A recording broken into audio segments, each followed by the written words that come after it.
Shalom Uvracha, nous allons avec l'aide de Hachem faire notre cours sur Marseille, pour Radio JM, pour la communauté de Marseille, et bien sûr qui est diffusé un peu partout en France, en Eretz Israël et au-delà des mers. Avec l'aide de Hachem Itbarach, nous allons essayer de comprendre dans cette péricope de Shelach Lecha Anashim, qu'on appelle tous dans la Torah Meragelim, c'est-à-dire les explorateurs, les espions.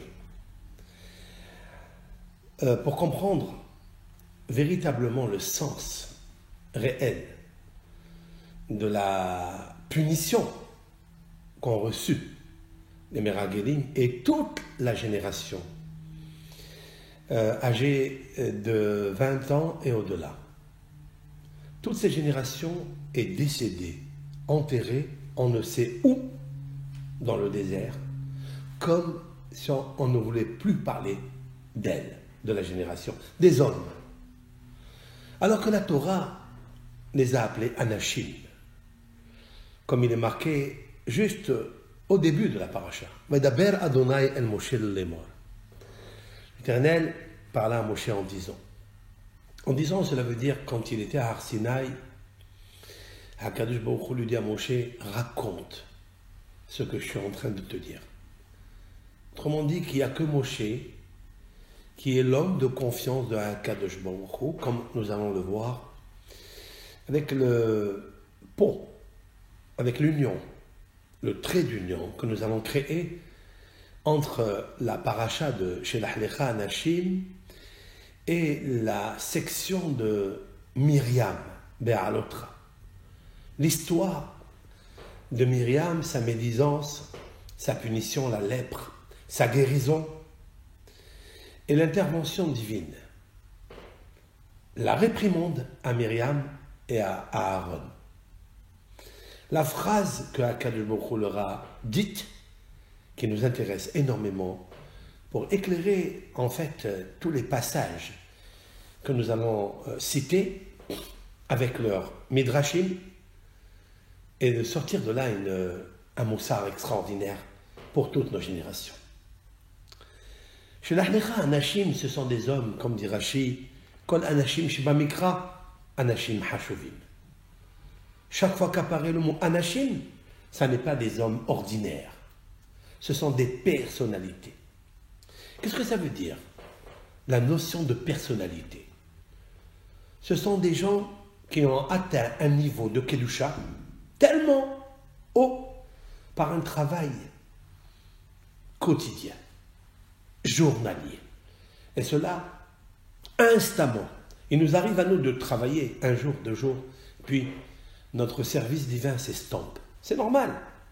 L'Éternel a créé le Hosher, il a créé l'obscurité, il a créé la lumière. Boré Or, Yotzer Or ou Boré Hosher. Le Yetzer Hara, c'est le Hosher, le Yetzer Hatov, c'est le Or. Et ces deux puissances habitent en l'homme. Be'erbubia, c'est-à-dire ils sont mélangés. On ne sait pas comment servir à HaKadosh Baruch Hu. Nous n'avons pas la feuille de route. Comment servir à HaKadosh Baruch Hu d'une façon constante, d'une façon perpétuelle, car il est très difficile de combattre le Hosher, le Yetzer Hara. Nos sages l'ont déjà décrit. Barati Yetzer Hara, barati lo Torah Tvalin. J'ai créé le Yetzer Hara, c'est-à-dire le Yotzer Hara. C'est celui qui est créé en nous, celui qui nous fait imaginer des choses. C'est le Nahash, Nehoshet, c'est-à-dire le miroir. C'est le miroir qui nous fait miroiter des choses. Les Anashim qu'on parle ici, ce sont des personnes qui sont sorties d'Égypte, qui ont reçu la Torah, qui ont été choisis par Moshe Rabbeinu lui-même. Cela veut dire qu'ils étaient tous des tzadikim au moment où ils sont sortis de 4 coudées de Moshe. Après les avoir instruits comment se diriger, comme la paracha, tout le monde le sait, va la lire. C'est bien de la lire en français pour ceux qui ne comprennent pas l'hébreu, la lire avec des midrashim, Comme ça, on est averti, on est au courant et on est branché. Alors, ces Anachim-là étaient des grandes personnalités. Il ne va rester aucune personne de ces grandes personnalités. Et la question se pose, pourquoi? Comment ils sont arrivés à cette catastrophe où même Moshe Rabbeinu ne pouvait plus faire quelque chose pour eux? Moshe Rabbeinu, il a à chaque fois plaidé et il sait comment plaidoyer. C'est le meilleur avocat du peuple d'Israël. Et là, Rafou Yadav, ses mains sont tombées, se sont affaiblies. Ça veut dire quoi? Yadav, sa prière. Il ne peut plus prier. Pourquoi? Parce que Moshe Rabbeinu a vu que Yadav, il n'avait plus. Qu'est-ce que Yadav? Yadav, Vaïhi Yadav Emouna. Les mains de Moshe sont la foi. Qu'est-ce que ça veut dire? Les mains de Moshe sont la foi. Rashi, et en fait c'est un Targum Onkelos, il y a 2000 ans, le neveu de Titus, oui, ce Romain qui s'est converti au judaïsme et qui a écrit une des plus belles traductions en araméen dans notre Torah, puisque tous les semaines, nous allons le citer, Shnaim Mikra Targum, nous lisons 2 fois le verset et 1 fois la traduction araméenne pour citer cet homme exceptionnel qui a su regarder la lumière en face de lui et abandonner l'obscurité. Comment il a fait? Natati lo Torah Tavlin. Je lui ai donné la Torah comme remède.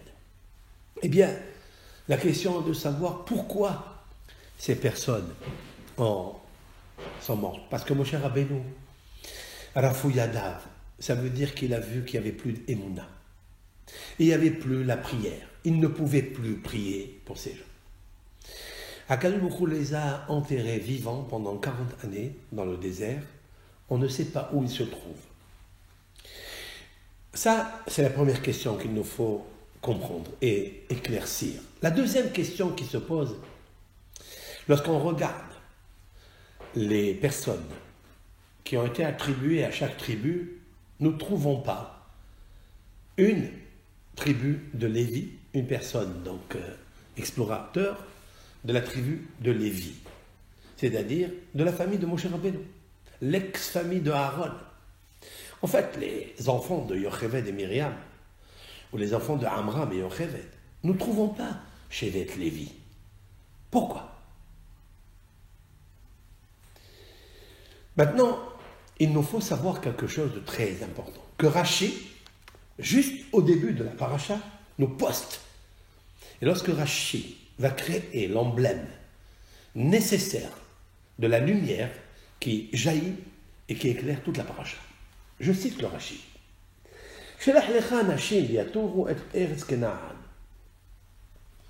On voit des hommes importants pour explorer la terre de Canaan.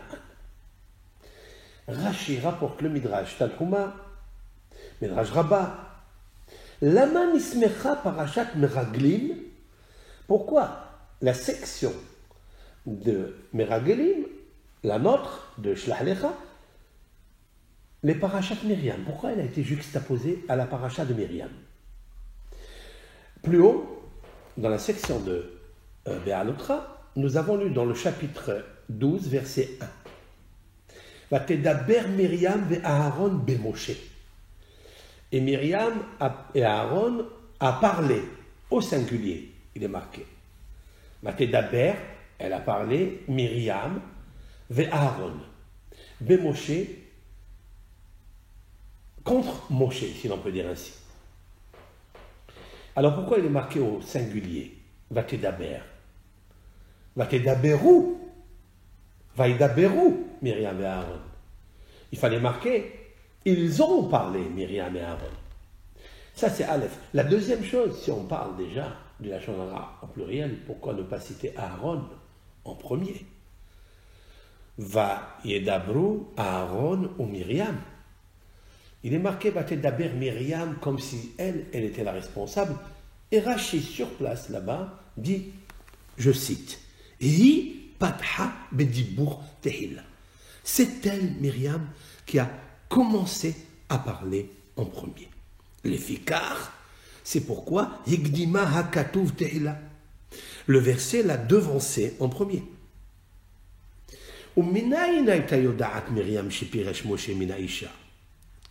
Et d'où savait-elle, Myriam, que Moshe s'était séparé de sa femme? Et là, le Midrash rapporte, Rabbi Nathan, Omer, Myriam, Haïta betzat Sipora, Besha'a shene'emar le Moshe, Eldad umeda mitnabim mamahane. Lorsque Rabbi Nathan nous dit, lorsque Myriam était à côté de Tzipora, dans l'anecdote que Eldad et Medad, les demi-frères de Moshe, ont commencé à parler et prophétiser. Qu'est-ce qu'ils ont dit dans cette prophétie? Ils ont dit que Yoshua va faire entrer le peuple d'Israël en Eretz Israël. C'est lui qui conduira le peuple, qui méritera de conduire le peuple, de les faire entrer là-bas. Et Moshe Rabbeinu va rester dans le désert. Keval sheshamaat Sipora amra. Lorsque Sipora a entendu cela, elle a dit, Oy linshotehem shel elu, imhem niskakim linvoa, shiyu porshim mineshotehem, kederech shepiresh ba'ali mimeni. Il dit, regardez ces personnes-là, ces prophètes, qui se séparent de leurs femmes, parce qu'ils n'étaient pas mariés, pour cause de la prophétie, parce qu'ils avaient atteint un niveau de prophétie tellement élevé, et dit malheur à leurs femmes, que ces personnes-là se sont séparées d'elles. Moshe Rabbeinu, mon mari aussi, s'est séparé de moi. Ça fait longtemps. Myriam était là, en train d'entendre Sipora chuchoter ces paroles-là. De là-bas, elle a su Myriam et elle a raconté à Aaron. Maintenant, Myriam, elle a pensé, en fait, elle n'a pas pensé du mal de son frère. Comme dit Rashi, si déjà Myriam, qui n'a pas pensé dire un déshonneur sur son frère, son petit frère, né à Nesha, elle a été punie, Kalva Homer. À plus forte raison, l'âme s'appelle Bignuto Shel Haver. Celui qui raconte un déshonneur, un moum, un défaut, une tare de son camarade, à plus forte raison qu'il sera puni. Et nous reviendrons sur le texte ici de Perek Yudbet, de Béalotra. Quelle est la réprimande que l'Éternel va poster à Aaron et Myriam? Et donc Rashi revient sur le sujet. Lama nismecha parashat meraglim, parashat Myriam. Pourquoi nous avons juxtaposé les meraglim à l'historique de Myriam? Réponse. Les filles chez l'acta al-iske diba chez Dibra be'ahia. Parce qu'elle a été punie de la lèpre dans l'affaire de la médisance concernant son frère. Ul-sha'im halalu. Et ces méchants-là, ces impies, en parlant de ces Meragelim, Raou, ils ont vu, Velo lakhu Moussa, et ils n'ont pas pris de morale. Pour que Rashi nous fait rentrer immédiatement au début du texte de la péricope de Shlach Lecha, ce midrash, il n'a pas l'habitude. Rashi n'a pas l'habitude de rapporter tous les midrashim, si ce n'est en deuxième position, et des fois en troisième position, après avoir d'abord écrit, explicité le pshat, c'est-à-dire le sens simple du texte. Et puis après, Rashi s'affaire, lorsque le sens simple du texte n'est pas assez simplifié pour Rashi, alors il ajoute une lumière par rapport au Midrash, qui d'ailleurs, le Midrash, des fois, c'est aussi une explication du texte. Mais là, Rashi m'étonne et poste ce Midrash en rappelant que les Meragelim, c'est des Rechaim. C'est des méchants. Des Rechaim, là où Rashi, dans son titre, Shelach Lecha Anashim, C'est-à-dire, on voit des hommes importants. Rachid dit, c'est des Réchaïm. Oui, c'est des Réchaïm. Pourquoi? Parce qu'ils ont vu comment Myriam, lorsqu'elle a parlé même sur son frère et pas à côté de lui, d'après certains Midrashim, elle a parlé uniquement à son frère Aaron et personne n'a entendu. D'où on le sait, il est marqué Vaishma Adonai. Et l'Éternel a entendu. Cela veut dire que personne d'autre n'a entendu. Donc c'était dans une discrétion absolue.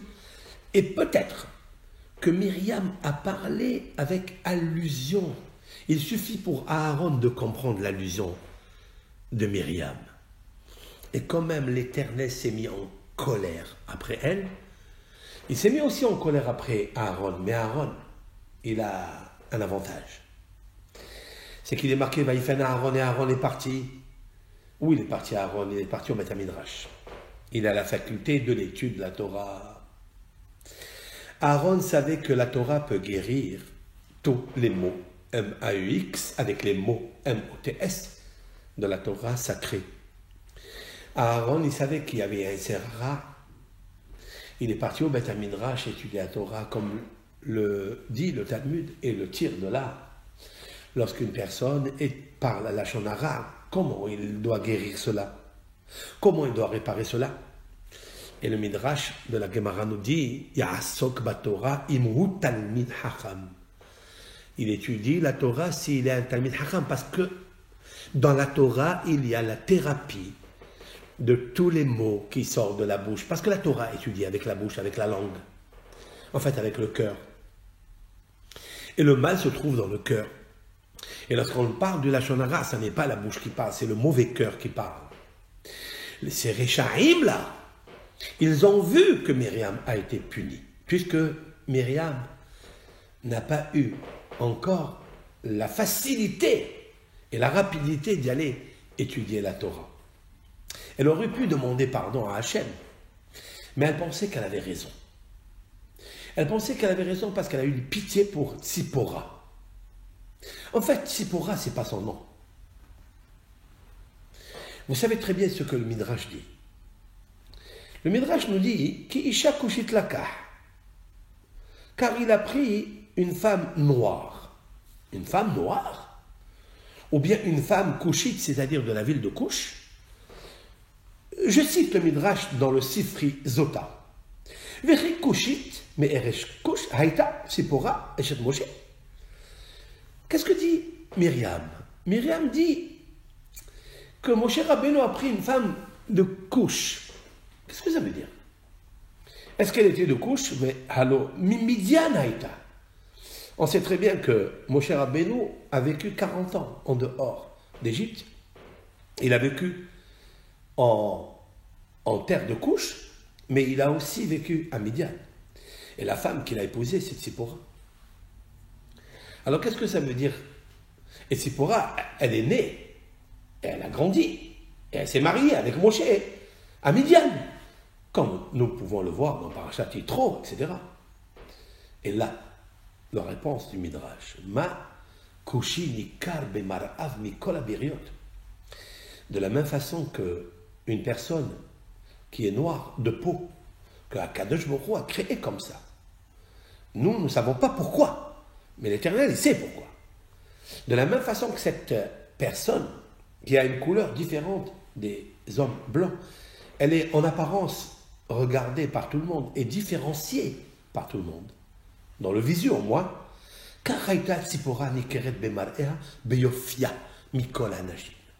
ainsi, Tzipora était différente en apparence par sa beauté de toutes les femmes du monde. Vous imaginez un peu ce que le Midrash nous dit dans le Sifri. Le Midrash continue. Rabbi aussi Omer. Rabbi aussi dit Yesh lecha isha sheina'a beyalduta. Il y a une femme qui est belle dans sa adolescence, sa jeunesse. Ou kshehi mazkenet. Et lorsqu'elle vieillit, hi mitnavelet. Elle emmochit.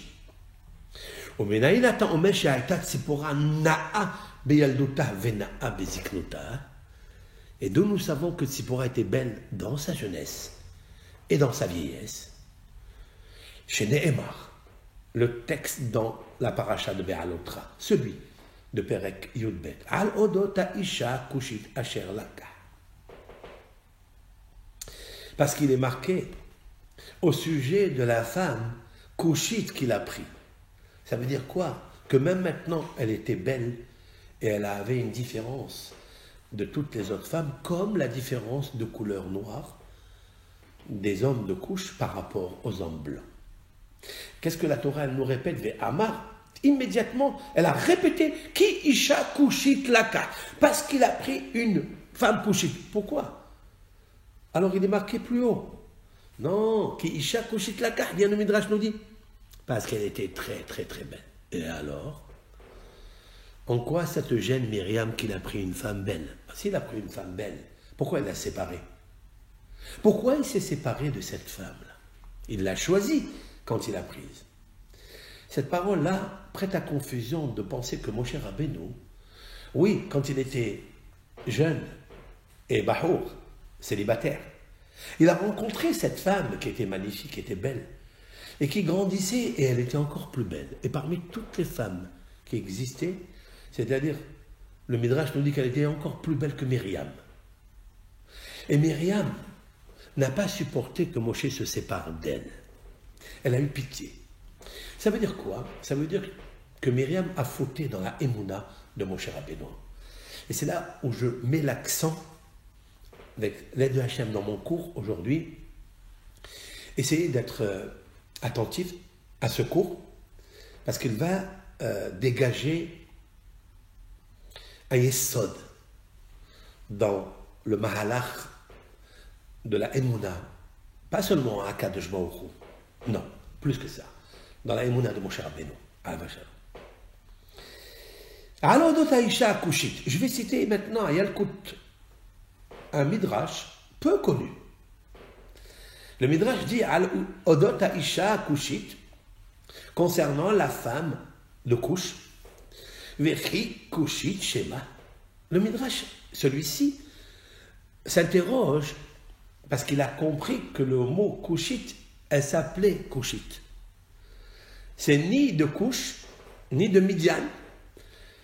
Il demande Vechi Kushit Shema. Est-ce qu'elle s'appelait Kushit? Vahalo Tzipora Shema. Mais voilà, elle s'appelle Tzipora. Et le Midrash de s'interroger plus loin encore et plus fort encore. Vechi Tzipora Shema. Est-ce qu'elle s'appelle oiseau? Vahalo Penina Shema. Voilà, elle s'appelle Penina, c'est-à-dire la perle. Vela Makara Shema Tzipora. Alors pourquoi elle l'a appelée Tzipora? Les filles Sheratza Ahar Moshe Katzipor. Le Midrash dit quelque chose de fabuleux. Parce que Tzipora, quand elle a vu Moshe Rabbeinu, elle courait derrière lui comme un oiseau, c'est-à-dire avec une agilité, avec une rapidité. Lorsqu'elle a vu Moshe, elle courait derrière lui. C'est incroyable, ce Midrash. Maintenant, le Midrash continue. C'est un Midrash Tanhuma, dans le chapitre 96, dans le verset 13. Qu'est-ce que le mot Kushit? Pourquoi la Torah ne nous dit pas directement le nom de Penina? Pourquoi elle nous parle de Kushit? On va s'interroger, Kushit, c'est quoi? C'est la ville de Kush? Non, c'est pas la ville de Kush, c'est Midian. Alors pourquoi Kushit? Parce qu'elle était belle. Très bien. Le Midrash encore s'interroge parce que Kushit, c'est son nom? Non, non, c'est pas son nom. C'est Tzipora. Mais c'est pas Tzipora. C'est quoi alors? C'est Penina. Elle est la perle. Penina. Le Midrash va nous dire quelque chose d'explosif là. Kushit, les kabbalistes s'intéressent toujours, pas seulement au sens littéral, midrashique, allusif, mais plus grand encore, à la gemataria, à la valeur numérique de Kushit. Kushit, dit le Midrash Tanhuma, Begemataria, dans sa valeur numérique, Yefat Mar'e. Elle avait un bel aspect. La valeur numérique, c'est 736, comme la valeur numérique de Couchit. 736. C'est incroyable. Pourquoi le Midrash doit souligner que Couchit, cela veut dire Yefat Mar'eh? Est-ce que la Torah a-t-elle besoin, est-ce qu'elle a le temps de prendre du temps et de nous dire des mots qui ont une résonance numérique nucléaire, qu'elle était belle, par des mots de Couchit, ça veut dire par un mot qui est noir en fait. Le mot Couchit, en fait, c'est noir. Et en fait, la réponse, je vais vous la dire de suite, ce qu'il me semble à moi, c'est que c'est seulement dans le noir qu'on trouve le blanc et la beauté. Voilà pourquoi nos sages se sont attelés à prendre du temps. Dans le Midrash Tanhumah, ça fait 1700 années que le Rav Tanhum était le grand rabbin de Jérusalem. À l'époque, il y a 1700 ans. Et Rabbi Tanhum va prendre le temps d'expliquer que Couchit, sa valeur numérique est Yefat Mar'eh. C'est pour nous dire que le Yofi, que la beauté, tout l'aspect, l'essence de la beauté, en fait, se trouve dans le noir. Vous savez d'où on le sait ça? Tous les matins, on prie. Yotzer or, ou boré hosher. Osé shalom, ou boré takon. Tous les matins, nous disons, l'Éternel crée la lumière et forme l'obscurité. En fait, il forme l'obscurité et d'elle jaillit la lumière. Alors, c'est le shalom. Osé shalom, ou boré takon. Si quelqu'un veut connaître Akadosh Baruch Hu, qui est le boré takon, qui est celui qui a créé tout, en passant par le shalom personnel, c'est-à-dire entre le Yetzer Hara et le Yetzer Tov qui est en lui, entre la lumière qui est en lui et l'obscurité qui est en lui, leur faire la paix, en passant par le Boré Hakol. Il faut commencer d'abord par Boré Hosher. Alors Yotzer Or. L'Éternel, dans l'infini, le Un Sof, il est Or Shalem. C'est une lumière complète, Tmima, intègre. Mais lorsqu'elle descend ici, en passant par les mondes des émanations, formation, création, action, elle se concrétise en Hosher, en obscurité. Mais il nous faut savoir que c'est là, dans le Couchit, seulement dans le Couchit, dans le noir, se trouve la beauté. Et là, nous allons l'expliquer avec l'aide de Hachem. Maintenant, tout cela, c'est bien. Alors, le chanra de Myriam, c'est quoi, en fait? C'est que ce que Dieu va lui dire. Vaishma Adonai. L'Éternel a entendu.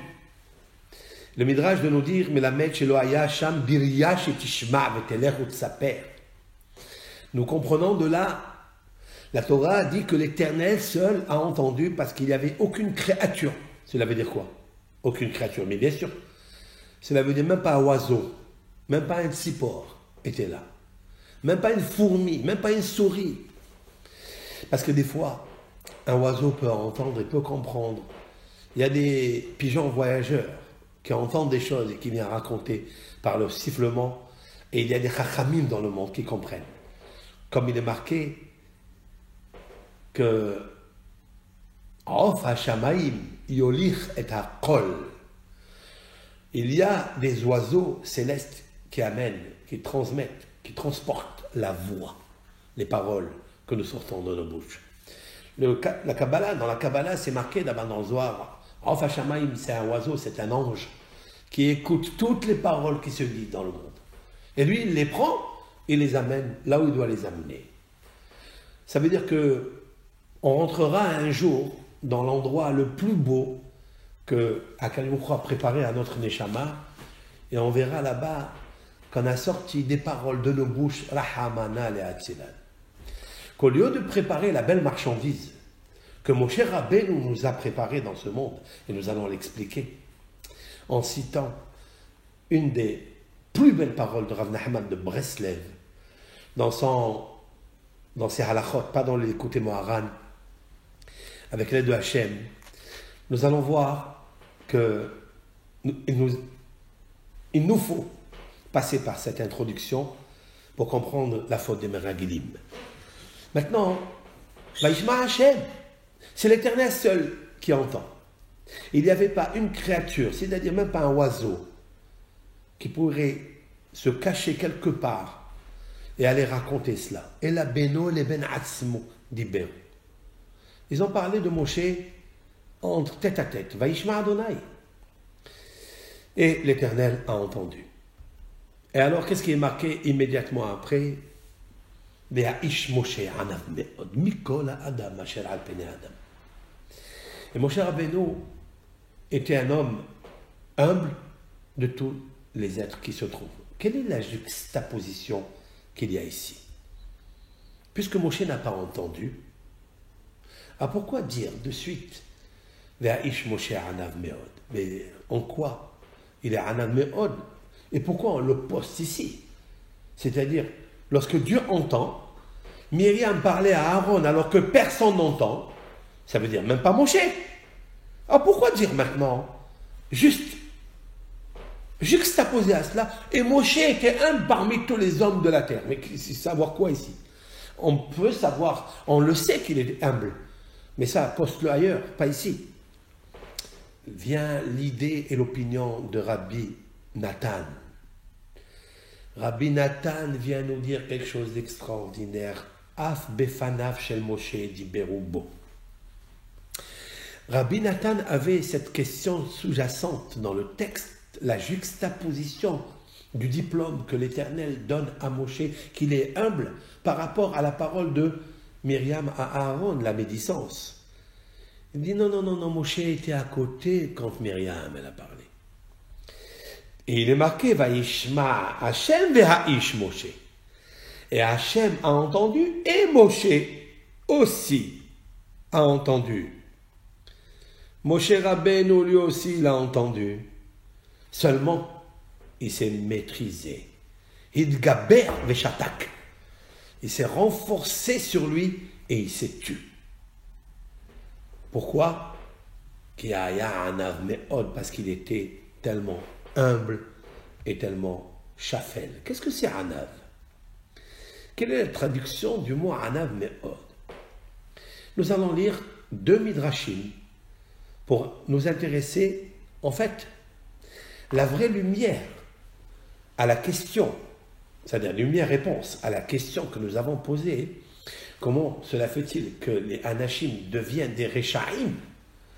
Et que Rashi va citer l'histoire de Myriam qui a parlé, qui a reçu la lèpre, à cause de la médisance de Moshe, même si elle n'avait pas une mauvaise intention, seulement par pitié pour Tzipora et toutes les femmes des prophètes.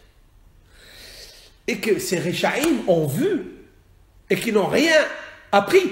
Mais ils ont vu quoi? Ils devraient apprendre quoi? C'est pour cela que ces Rechaim ne sont pas rentrés en Eretz Israël, qu'ils sont morts dans un désert, on ne sait pas où. Et d'après certains commentateurs du Talmud, c'est-à-dire des Tanaïm, des docteurs de la Mishnah, les Meragelim n'ont pas le mérite de la résurrection des morts. Tellement gravissime. Et tout ça pourquoi? Nous allons revenir à ça. Le Midrash nous dit, qu'est-ce qu'un anav me'od? Le premier Midrash se trouve dans Midrash au sujet du thème Gedola Anava. Elle est importante, la modestie. Je cite, Gedola Anava she'aliyada zacha Moshe Rabbeinu lechol midot hatovot. Elle est grande, non, elle est importante. La qualité de l'humilité, que grâce à elle, Moshe Rabbeinu a mérité de recevoir toutes les qualités.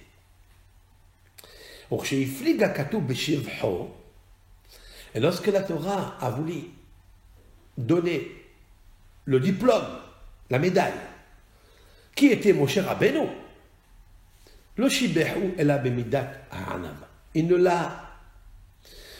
Il lui a fait des éloges uniquement par la qualité de la modestie. Il n'est pas marqué qu'il était sage, alors qu'il était Hassid, qu'il était pieux. Aussi la Torah aurait pu dire ça. Venant de l'éternel pour l'éternité, pourquoi pas? Et la Anav. Cela veut dire quoi? Le Midrash nous dit.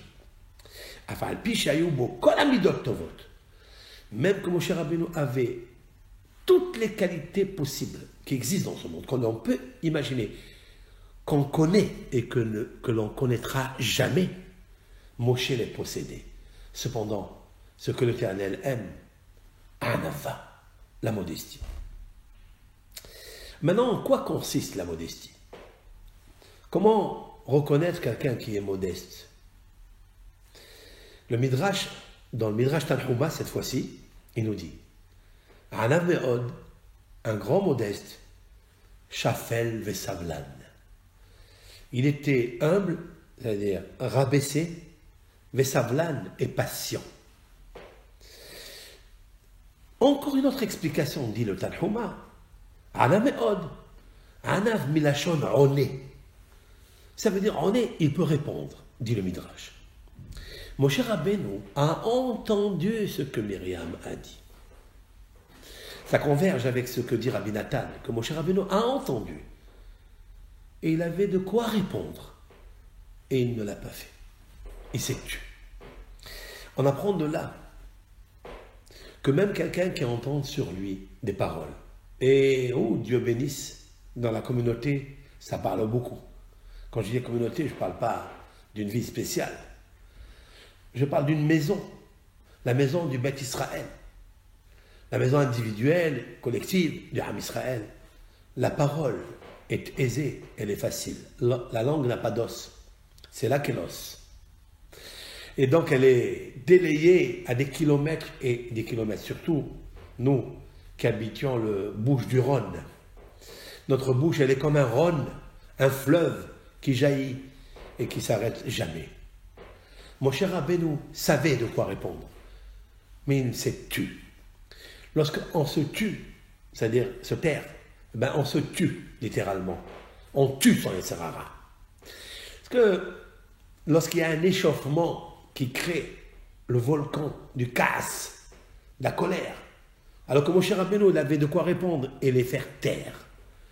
Mais ça n'est pas l'homme qui est de cette qualité de se défendre, d'être à l'offensive ou à la défense. Moshe Rabbeinu, c'est le Anav Me'od, l'explique le Tanhuma, Shafel. C'est l'homme qui est humble, Vesavlan. Pourquoi? Je me pose la question. Rabbi Tanhuma, ce maître lumineux, nous dit, Shafel, il est humble, Vesavlan et patient. Qu'est-ce que ça veut dire? Mais lorsqu'on est humble, ça suffit. C'est quoi patient? Explique Rabbi Ruham Levovitz. Rabbi Ruham Levovitz, le Mashgiach de Mir, un des doyens de l'éthique du Moussar, des yeshivot, a dit Sovel est à Savlanot. C'est l'homme qui supporte la patience. Ça, c'est la qualité de Moshe Rabbeinu. Parce que des fois, on est patient, c'est vrai, mais des fois, on ne la supporte pas. Elle ne peut pas la garder constamment, instamment, à entendre des mots qui vexent, qui offensent, qui enfoncent l'homme et se taire. Moshe Rabbeinu, il supportait la patience. Et c'est là la plus grande qualité de toutes les qualités. Maintenant, une autre explication qui vient du Yalkut, Marian Ganim. Le Marian Ganim, dans son Yalkut, il dit quelque chose d'extraordinaire. Et c'est là où je retiens votre attention, s'il vous plaît. Davar Her, Anav, c'est quoi Anav qui est modeste? She'ala lehar shalosh pe'amim. Il est monté au Sinaï 3 fois. Veyashav bechol pa'am arba'im yom. Et là, il a siégé 40 jours. Vechisai anan et ahar sheshet yamim. Minyan anav. Et voilà que la montagne a recouvert la montagne sheshet yamim, c'est-à-dire 6 jours. Et ça, c'est extraordinaire.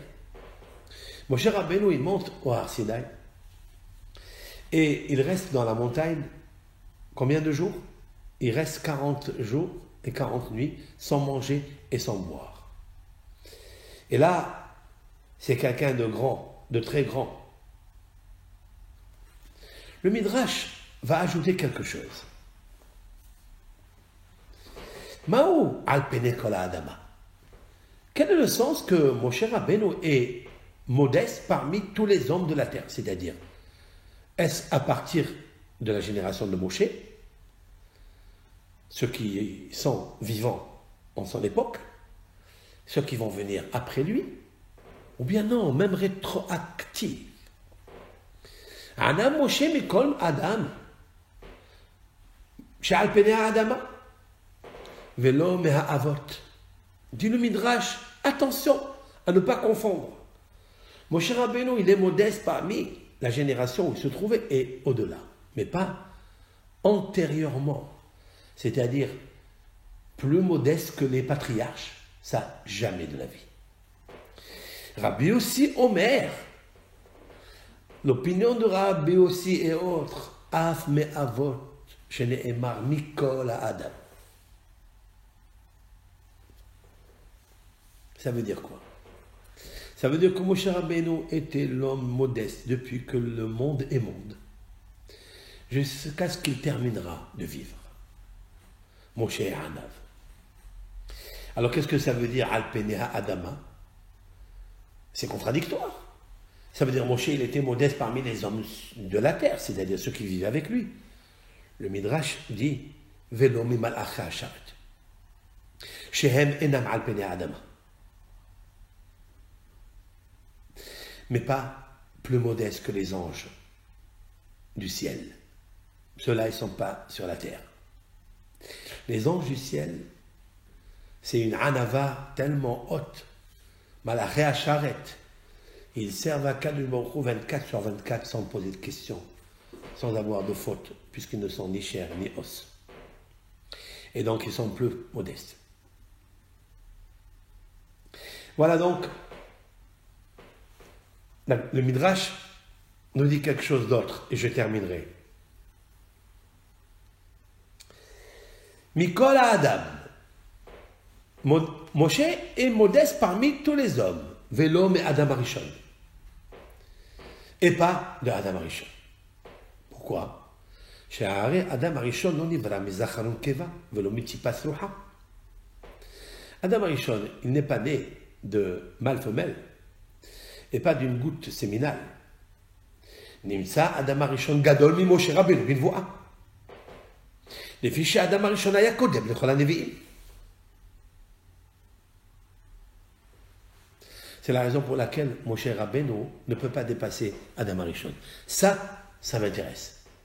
Pourquoi? Le Midrash fait référence entre la modestie de Moshe Rabbeinu et de Adam Arishon. Il est plus grand que les Avot d'après certains. Rabbi aussi, en tous les cas, le pense. Mais qu'il est plus grand que Adam Arishon, non. Pourquoi? Parce que Adam Arishon est né directement de Dieu. Et alors? Mais il a fauté. Moshe Rabbeinu n'a pas fauté. Et là, ça m'interroge. Je suis très très surpris de ce Midrash qui se trouve dans le Midrash Hafetz Taviad. Moshe Rabbeinu ne dit rien du tout. Et voilà que je vais terminer le texte par vraiment le diplôme que Akadosh Baruch Hu, il dit à Myriam et à Aaron concernant Moshe Rabbeinu. Shimona Devarai. L'Éternel va réunir Moshe, Aaron et Myriam devant la tente d'assignation et il va dire à Myriam et à Aaron, Shimona Devarai, écoutez mes paroles. Et Moshe entend. Rabbi Shimon ben Yochai Omer. À propos de Shimona Devarai, il y a Shimon. Vous avez vu Shimon, Shin, Mem, Ain, Vav, Nun, sont collés. Shimon bar Yochai, Rabbi Shimon bar Yochai dit quelque chose à ce sujet. Le seul qui va dire quelque chose. Matalmud Lomar, pourquoi l'Écriture nous dit-elle que Hachem leur dit à Moshe, à Aaron et Myriam, écoutez immédiatement, ou s'il vous plaît, mes paroles. Et là, chez Bikshu, Aaron ou Moshe, Myriam, les canesses et torts de Varav, chez la Kadosh Baruch. En fait, lorsque l'Éternel a commencé à parler à Moshe, à Aaron et à Myriam, Myriam et Aaron voulaient donner une réponse à la question de Akadosh Baruch. Ils voulaient s'immiscer et répondre à Hachem et se justifier en tous les cas. À Marlahem, à Makom, il aura dit l'Éternel, un petit loli, attendez-moi jusqu'à ce que je termine mes paroles.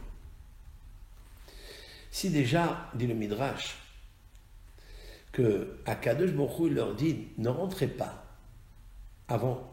Des fois, qu'est-ce qui se passe? Ton ami d'études est en train de parler. Qu'est-ce que tu fais, toi? Tu rentres au milieu de ses paroles. Tu ne rentres pas dans ses paroles.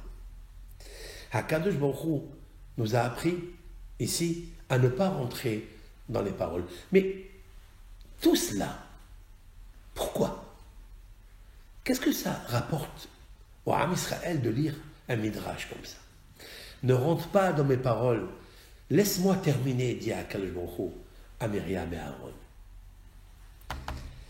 Et Moshe Rabbeinu n'est pas le même Eved Hashem que vous. Lo chen avdi Moshe.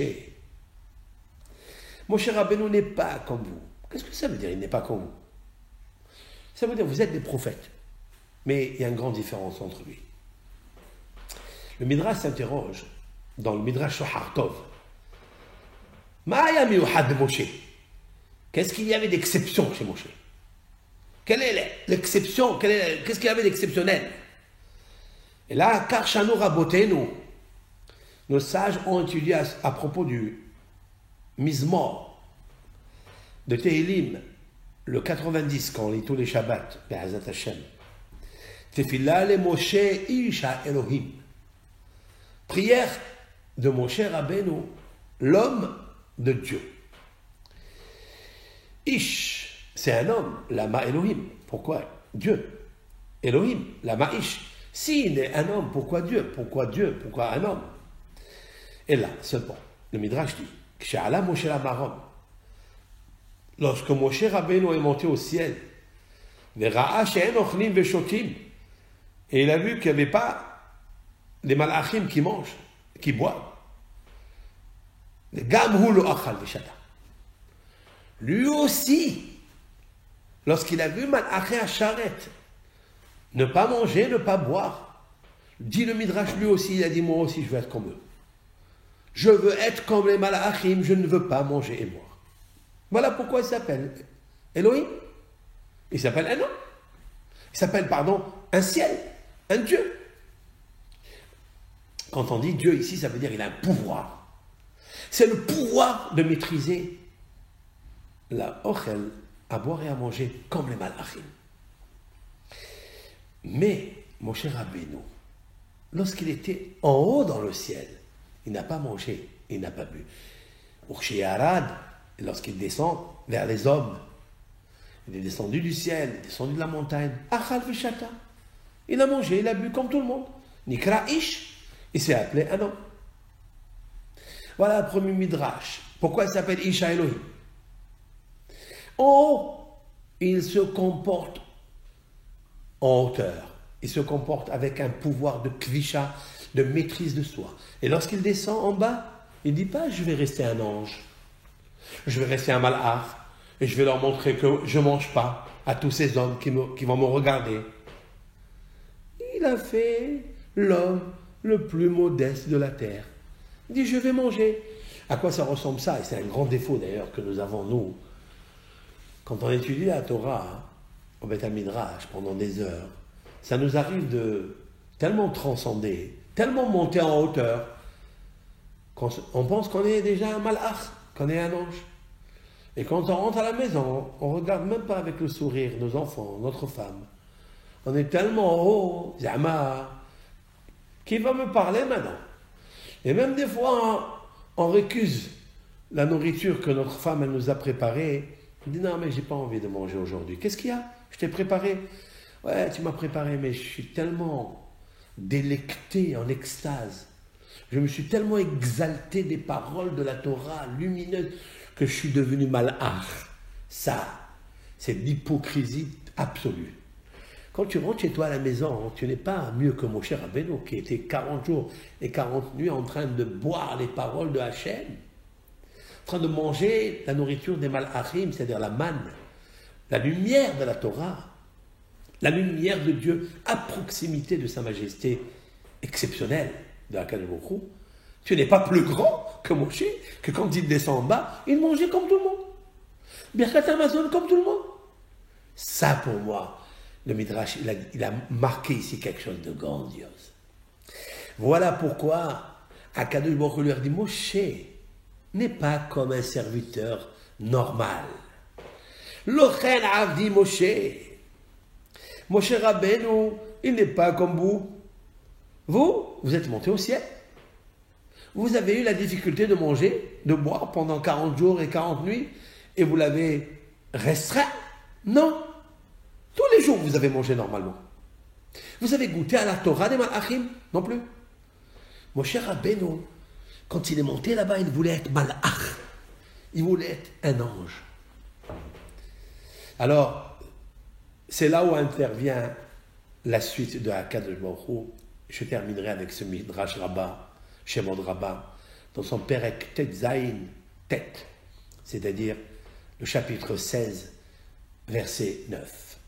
Il nous dit quelque chose d'extraordinaire. Bechol beti ne'emanu. Il est dans toute ma maison, dans tout ce monde, il est l'homme de confiance. C'est mon homme de confiance. Pourquoi Moshe Rabbeinu est l'homme de confiance? Qu'est-ce qu'il y a? Le Midrash. Mahin emanuzo. De quoi s'agit-il? En quoi consiste cette fidélité, cette confiance que j'ai en Moshe? Ça veut dire que on peut se mettre déjà dans la tête que ce Midrash il vient refléter que depuis que le monde est monde, il n'y a pas eu un homme honnête, fidèle aux paroles de Hachem, qui n'a diminué ni qui n'a ajouté à ce que dit Akadosh Baruch Hu. Lorsqu'on va lire maintenant dans la Shira, Vaya'aminu badonai u'Moshe avdo, et ils ont eu confiance en l'Éternel, qui leur a ouvert la mer en 12 parties. Ils ont eu confiance en Hachem et en son serviteur Moshe. Nous allons le lire avec un autre optique, et pour enlever tous les tics visuels que nous avons, troublés par le herboubia, le mélange de l'obscurité et de lumière que nous avons en nous. En quoi consiste cette Néhéma, nous le demande le Midrash Rabbah? Et là, seulement. Lorsque l'Éternel a dit à Moshe, Ktov lecha et adevarim ha'ele. Ça veut dire que Akadosh Baruch Hu a parlé 40 jours et 40 nuits avec Moshe au Har Sinaï, 3 fois.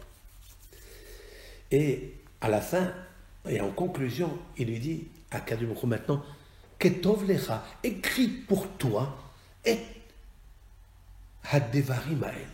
Toutes ces paroles que je viens de te livrer avec tout leur sens du pardès, sens littéral, allusif, midrashique, ésotérique. Écris-les, Moshe Rabbeinu. Il n'y a que toi qui les possède. Écris-les. Lorsqu'il lui a dit cela,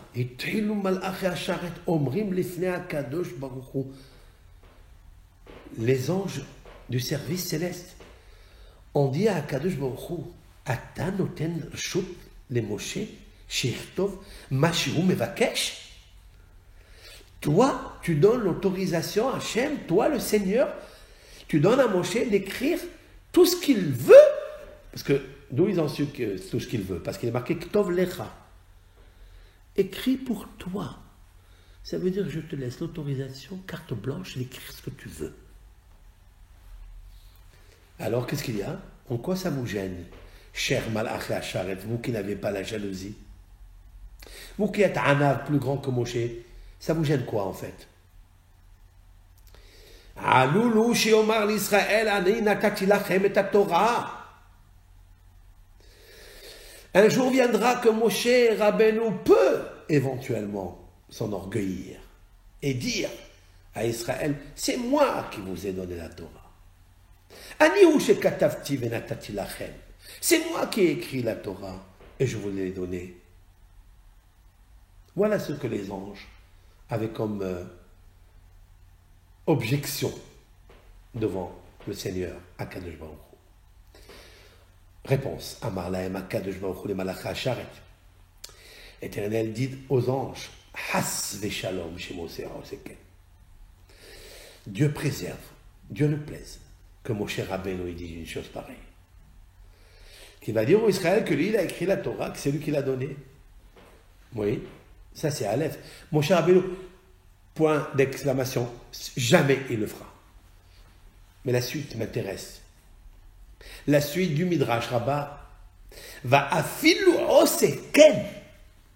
Et même s'il fait ainsi, même si Moshe Rabbeinu, un jour, il va reprocher au peuple d'Israël, c'est lui qui a donné la Torah, c'est lui qui l'a écrite, c'est celui qui a écrit ce qu'il vaut dans la Torah. Ne'eman hu al yadi va ani maskin imo. Moshe Rabbeinu, il est tellement fidèle, il ne va pas ajouter un iota de ce que je lui ai dit, et moi, je suis d'accord avec lui. Fin de citation du Midrash. Voilà, Moshe Rabbeinu, je lui ai montré ce qui est en haut, ce qui est en bas, ce qui est à l'intérieur, ce qui est derrière.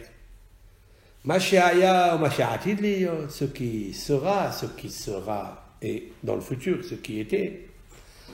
Moshe Rabbeinu, il est ne'eman lechol davar. Il n'est pas marqué, dit le Midrash, Bechol beti ne'emanu. Il n'est pas marqué ne'eman beveti, dans ma maison. Ce n'est pas une maison individuelle.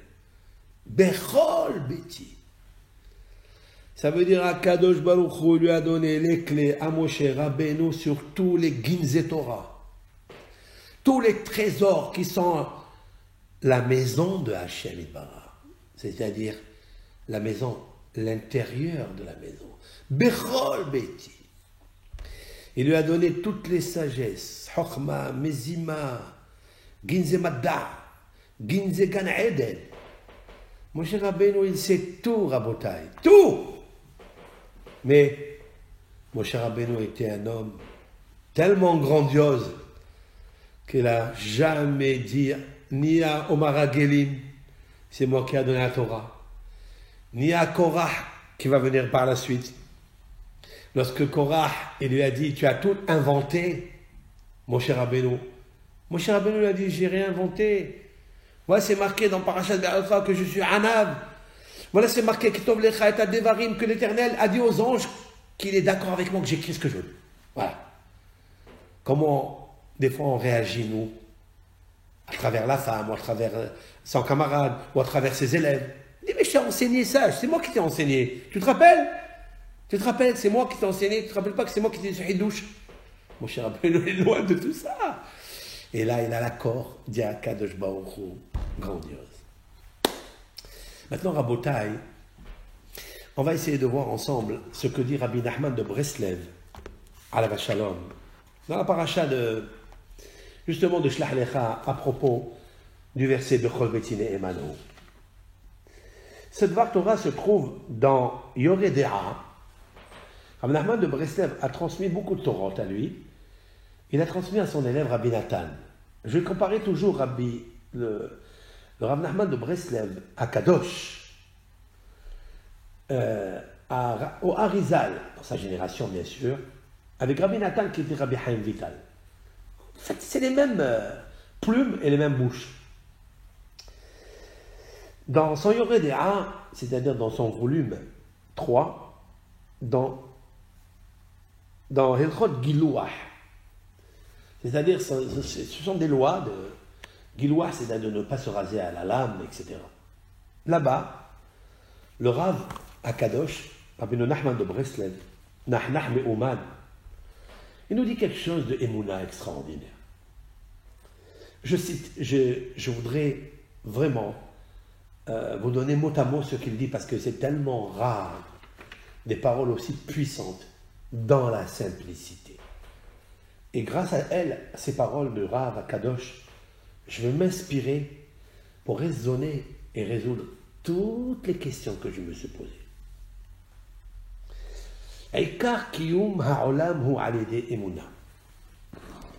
l'essentiel de l'existence de ce monde. Si ce monde tient, s'il vibre, s'il vit, c'est grâce à la émouna, la foi et la croyance. Et la croyance dans la foi et la foi dans la croyance. Comme il est marqué, l'Éternel dit le roi David dans les psaumes, toutes les actions de Hachem, Kol Ma'asehu, toutes les actions de Hakadosh Baruch Hu sont faites be'emuna, c'est-à-dire avec fidélité. Le mot foi, en fait, c'est la croyance, et la croyance, ça n'est pas seulement de savoir, de connaître, de ressentir qu'il existe le bon Dieu. Non, c'est plus grand que ça. La emuna, cela veut dire la fidélité que sans cela, c'est impossible de vivre. Avoir une confiance en Hachem, cela veut dire que absolument en Hachem. Pourquoi? Parce qu'il a fait les ma'asim, il a fait des actions, des œuvres. Et toutes ces œuvres sont pétries de emuna. Mais la Torah kula omedet ala emuna. Toute la Torah entière tient sur la foi. Que Moshe Katouv, comme il est marqué, regardez le Rav, comme le Talmud, comme le Midrash, chaque fois qu'il avance quelque chose, il apporte une référence, une traçabilité. De qui il apporte cette deuxième référence? Encore de David Ameler.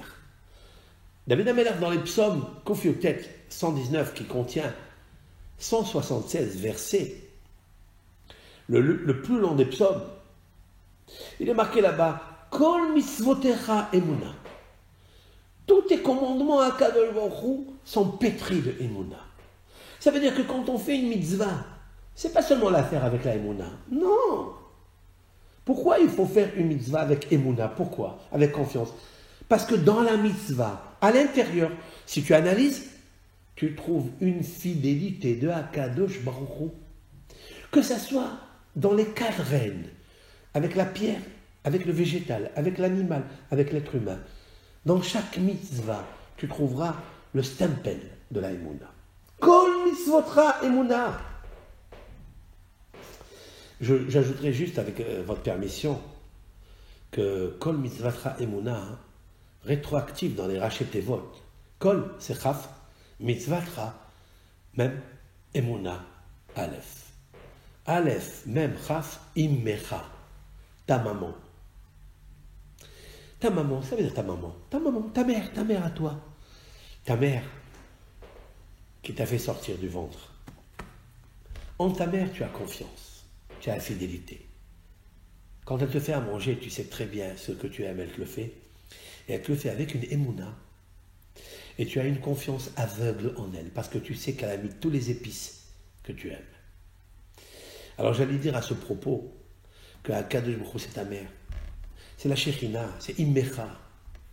C'est les initiales de Kol Mitzvotra Emuna. Tous tes commandements à Kadosh Baruch Hu, je ne dois pas réfléchir. Je dois les faire comme quand je mange le plat que ma mère me fait, celui que j'aime, avec les épices qu'elle me fait. Il y a les épices dans les mitzvot. Ces épices sont exquis, sont merveilleux. Mange avec confiance. Fais tes mitzvot avec confiance. Ok? Je continue. Moshe Amor Rabotenu Zal. Nos sages ont dit Habakouk ve'emid an alahat. Habakouk a vu qu'il y avait 613 mitzvot. Après, David Amelech, il est venu, il a fait 11. Il est venu, David Amelech, il est venu Habakouk, il a dit écoute, la génération ne peut plus supporter tout ça. Dites-moi un seul pilier, une seule feuille de route avec laquelle je peux arriver à toutes les mitzvot de la Torah. Le tzaddik vivra grâce à la émouna. Fin de citation. Rav Nachman de Breslev commence à parler maintenant. Il dit ceci, Baruch Hashem, merci, source de bénédiction Hashem.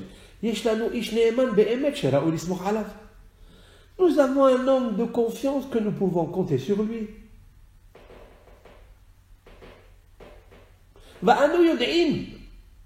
Et nous on sait malishor basé à Olam.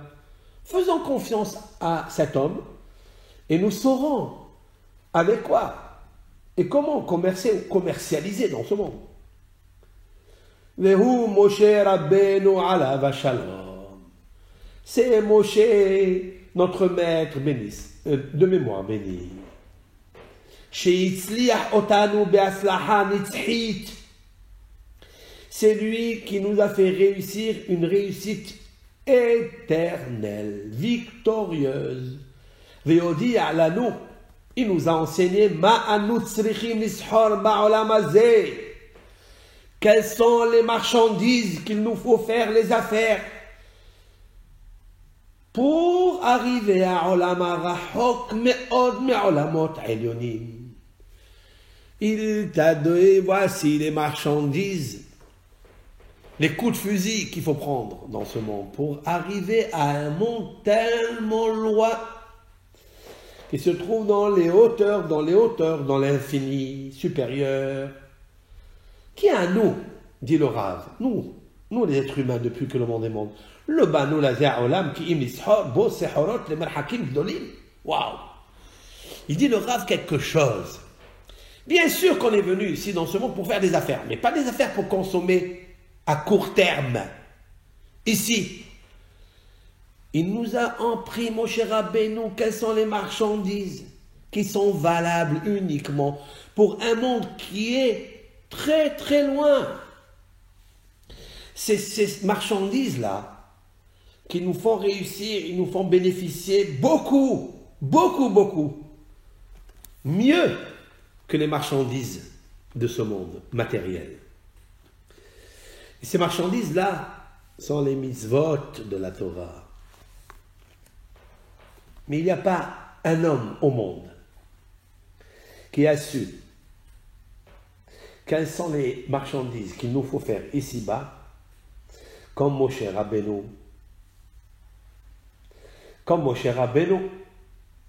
Moshe Rabbeinu à Kadosh Baruch Hu, il a envoyé un berger de confiance.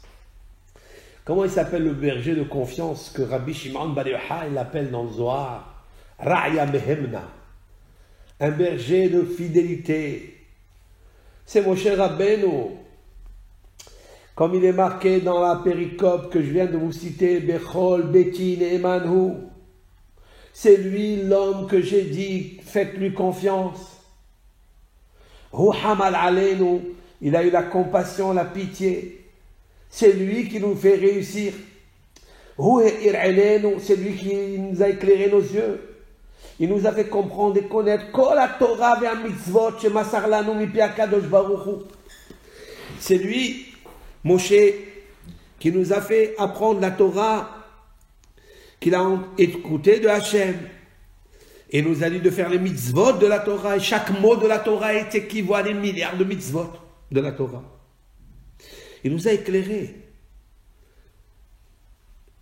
Et c'est ça les vraies marchandises spirituelles que nous devons commercialiser dans ce monde.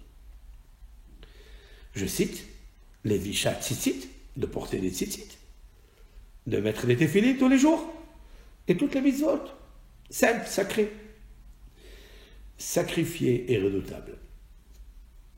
Maintenant, il dit le Rav, si c'est ainsi, et que la Torah le témoigne, alors bien sûr qu'on n'a pas besoin d'y aller chercher et perdre du temps à trouver des stratagèmes et des secrets, comment trouver des réussites dans ce monde.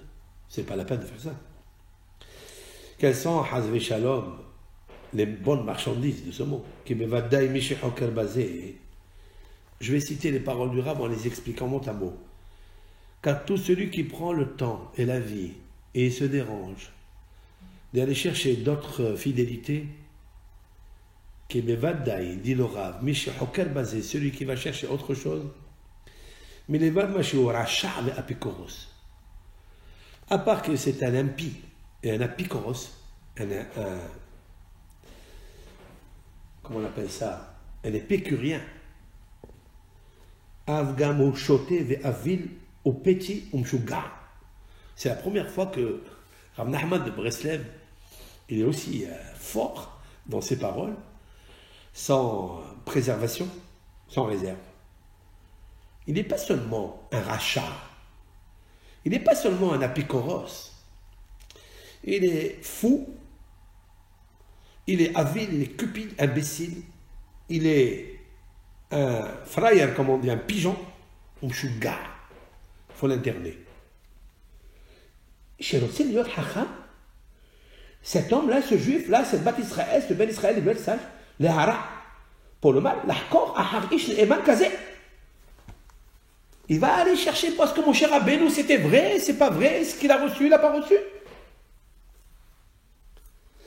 Et il veut savoir dans sa tête. Il veut connaître Bedato, Lavim, Bisichlo, dans son petit cerveau, cervelle d'oiseau. Madoua yasliach bezot ashora. Mais il va chercher, est-ce que les téfilines me rapportent quelque chose? Est-ce que le Shabbat me rapporte quelque chose? Est-ce que mettre le talit, mettre les tzitzit katan sur lui, mais d'où ça sort? Il dit le Rav, celui qui va chercher, c'est qu'il est vraiment un imbécile. Vraiment un rachat et vraiment un apikoros. Parce qu'il va commencer avec l'imbécilité. Il est imbécile parce qu'il perd son temps. Et il est rachat parce qu'il offense la parole de Akadosh Baruch Hu. Il n'est pas Néhéman. C'est toi qui Néhéman. La preuve. Combien de fois on a voulu chercher d'autres richesses, d'autres marchandises? Que dalle, on a trouvé. On est revenu, on a rebroussé le chemin. Et des fois, c'est vrai qu'il n'est pas trop tard de faire, mais on est tellement loin. C'est pas une imbécilité, ça. C'est pas une folie. Alors que Akadosh Baruch Hu t'a posté dans Parashat Be'alotra. Et c'est là la grandeur de la Torah. Et c'est là que Tov Lecha et Devarim Ha'ele. C'est ça que Akadosh Baruch Hu a dit. Écris pour toi ce que tu veux, tu écris. Ça veut dire quoi? C'est Moshe Rabbeinu qui a posté les textes comme ils sont. Ve'en mukdamum uhar batorah. Cela veut dire qu'il n'y a pas d'organisation chronologique dans l'historique, dans les écrits, dans la Torah. Il n'y en a pas. Alors qu'est-ce qui a fait entre guillemets, ce désordre? Pour nous, ce balagan. Qu'il faille des commentateurs, le Midrash, dit non, cette paracha n'a pas été écrite ici pour ici, quand elle est arrivée au moment. Non, ce n'était pas la situation, ce n'était pas le moment. Alors pourquoi tu l'as écrite ici? C'est Moshe qui l'a écrit parce qu'il l'a voulu comme ça. Et pourquoi tu as voulu comme ça, Moshe? Parce que je sais pourquoi. Voilà, je voulais dire pourquoi. Où elle est marquée la paracha de la manne? Où? La paracha de Be'alotra. Où elle est marquée la paracha de Vayi bin Soa Aaron? La paracha où Moshe Rabbeinu, il voyage derrière le Aaron. Il n'est pas marqué Vayi bin Soa Aaron. Et voici que le Aaron, lorsque le Aaron voyageait, Vayi bin Soa Aaron. Et voici lorsque le Aaron voyageait. Qu'est-ce que ça veut dire? Demande Rabbi Shimon Bar Yochai dans le Zohar. Il y avait une autre puissance lumière qui voyageait avec le Aaron, avant le Aaron. C'est qui? La Shekhinah. La Shekhinah voyageait et c'est elle qui aplatissait le chemin, préparait le chemin. C'est elle qui tuait les scorpions, toutes les bêtes féroces qui s'y trouvaient, qui pourraient faire barrage et peur au peuple d'Israël. Et après le Aaron, il voyageait. Car Kotev Rabbi Shimon Bar Yochai dans le Zohar. Et voilà que Moshe dit, Kouma Hashem, lève-toi Hashem. Lève-toi Hashem? Moshe Rabbeinu dit, lève-toi Hashem. Il dit, oui. Moshe Rabbeinu, il dit, lève-toi Hashem. C'est lui qui décide sur Hashem. Oui, Moshe Rabbeinu. Parce qu'ici, Moshe Rabbeinu, il a accompli toutes les paroles de Hachem. Bechol betin et emanu. Et là, on trouve l'occasion de Myriam qui parle de Moshe Rabbeinu. C'est pas juste. Alors que vous voyez qui est Moshe Rabbeinu. Vous le voyez. C'est vous qui avez vu. C'est toi, Myriam, Vatikah Myriam Anevi'a, Ahot Aaron et Atov Beada. C'est toi qui as pris la flûte. Lorsque tu as vu les eaux se séparer et Moshe traverser avec le peuple, tu as chanté à Hachem. Grâce à qui? Grâce à Moshe. Alors maintenant, Vatehi Metzoraat Kashaleg. Et elle est lépreuse. Maintenant, il y a une autre question grandiose qui se pose ici. Myriam, lépreuse, ok. Mais pourquoi la Torah a diffusé son nom? Il est des fois que la Torah, elle a caché, dissimulé le nom du fauteur, du pécheur, comme Ishmekoshesh. Dans le désert se trouvait le peuple d'Israël, et voilà que le jour de Shabbat, un homme. La Torah tait le nom du pécheur. On ne sait pas qui. Il a ramassé des bois, ou il a fait Yaotsa'a, peu importe le péché qu'il a fait. Mais le nom du pécheur a disparu. Pourquoi la Torah ici nous poste le nom de Myriam? Pas seulement cela, qu'elle a parlé à Shonara, ok, mais qu'elle était punie comme ça. Metzora, Kashaleg, on le sait que le Metzora, il est lépreux. Et il y a toute une paracha dans Lévitique. Lévitique, c'est le Lévi. Là où se trouve le Metzora, on le sait qu'il est lépreux, toutes sortes de lèpres. Pourquoi dire la lèpre? Et pourquoi nous dire le nom de Myriam?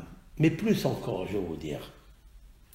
Pourquoi Maïmonide va rappeler dans les 13 principes de la foi, ou pas dans les 13 principes, non, dans les 10 zérirot, dans les 10 souvenirs, que l'on cite tous les jours après la tfila, Zeror, et Asher Asa, Hachem le Myriam. Souviens-toi ce que Hachem a fait à Myriam. Oh! Non seulement que Akadosh Baruch Hu, il l'a puni, non seulement qu'il cite son nom, mais tous les jours, tu ne dois pas oublier. Tu dois avoir le souvenir de ce qu'Hachem a fait à Myriam. C'est beau ça. Comment être mashpil? Comment il est autorisé de faire descendre, déshonorer Myriam à ce point? Comment est-ce possible? C'est vrai que ça veut dire un Metzora. Qu'est-ce qu'une lépreuse? On attend un cas du Baruch Hu, il a fait attendre le peuple d'Israël pendant 7 jours, jusqu'à ce que Myriam elle sorte du cachot où elle était. C'est caché, non? D'avoir caché, mais quelque chose de dur.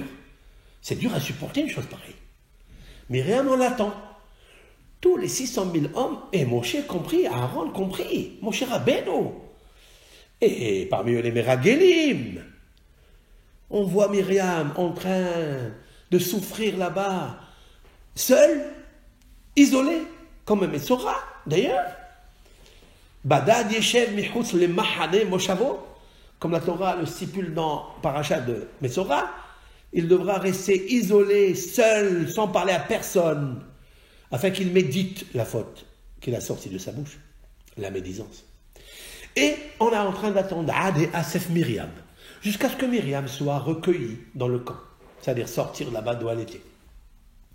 Elle a fait une paracha grandiose, rabaisser Myriam à ce point. Maintenant, il y a quelque chose qui est terrible que je vais vous dire. Ce qui est terrible que je vais vous dire, c'est que j'ai entendu cette parole-là au nom de Admor HaZaken.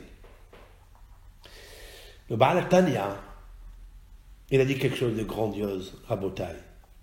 Aaron, il dit à Moshe Rabbeinu, s'il te plaît, ne laisse pas ta sœur Myriam dans cet état-là. Fais quelque chose pour elle. Mais la réponse à Aaron, mais fais-toi. Toi, tu es parti étudier la Torah, oui. Tu as étudié la Torah, on salue la Torah. Non, on ne peut pas guérir avec la Torah pour une femme. Alors, qu'est-ce qu'il faut faire? Il faut faire une prière. Et Moshe va Yitzhak, Moshe. Et Moshe, il a prié. Va Yitzhak, il a crié. Pourquoi il faut crier? Prie ou étudie. Tu n'as pas une autre façon que de crier. Va Yitzhak. Va Yitzhak, ça veut dire que l'Éternel n'était pas à côté de ses oreilles. À côté de sa bouche de Moshe. Les oreilles d'Hachem, n'étaient pas à côté de la bouche de Moshe. Comme il est intervenu plusieurs fois à Azinu Hashamaim, que les oreilles du ciel sont à côté de la bouche de Moshe quand il parle. Et ici, il fallait crier, comme si Dieu ne l'entend pas. Ça veut dire que Dieu ne veut pas entendre. Il n'y a pas de guérison pour elle possible. Pourquoi? Et Dieu, le Baal Tanya, Je crois que c'est rapporté dans les Sihot du Rabbi. Il dit, le Baal HaTanya, il y a quelque chose d'extraordinaire. Aaron, c'est le seul Kohen qui peut guérir la lèpre. Aaron à Kohen, c'est la famille, c'est le frère de Moshe Rabbeinu, c'est le frère de Myriam.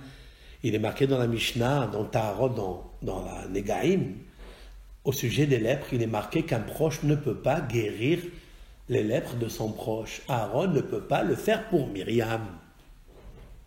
C'est impossible. Parce qu'il est proche. Il est Nagoua. Quand il a la Negia, il ne peut pas enlever les Negaim. Comme il a une plaie qu'il est proche, même si ça lui plaît ou ça ne lui plaît pas, il ne peut pas enlever la plaie de Myriam.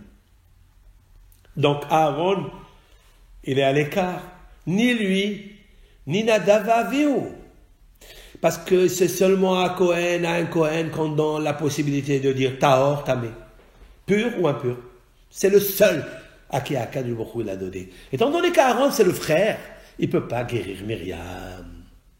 Donc elle est obligée d'y aller 7 jours d'abord. Et même après les 7 jours, elle n'aurait pas guéri. Parce qu'il y a Mohlat ou Mousgar. Il y a un lépreux qui guérit après 7 jours, mais il y a un lépreux on lui ajoute encore 7 jours. Et autant que possible, tant qu'il n'a pas guéri. Myriam n'aurait pas pu guérir, Rabotai. Qu'est-ce que fait Moshe Rabbeinu? Baïtzak. Enna Efanala. Dieu emploie la miséricorde. Ça veut dire que grâce à Myriam, écoutez bien ce que dit le Baal HaTanya, grâce à Myriam, on a dévoilé dans la Tfila quelque chose d'absolument fantastique, que la prière, elle est au-dessus des cieux, et au-dessus de la Torah, au-dessus de la nature. Même si la Torah a fait déjà une application dans Parashat Metzora, que seul le Kohen peut libérer le lépreux de sa lèpre en disant Tahor, pur. Mais ici, c'est pas possible parce que le Aaron, c'est le seul, c'est Aaron. Et Aaron, il peut pas le faire, c'est son proche de Myriam, c'est son frère. Viendra Moshe Rabbeinu, Bechol Beti, Ne'emano, il est au-dessus des cieux.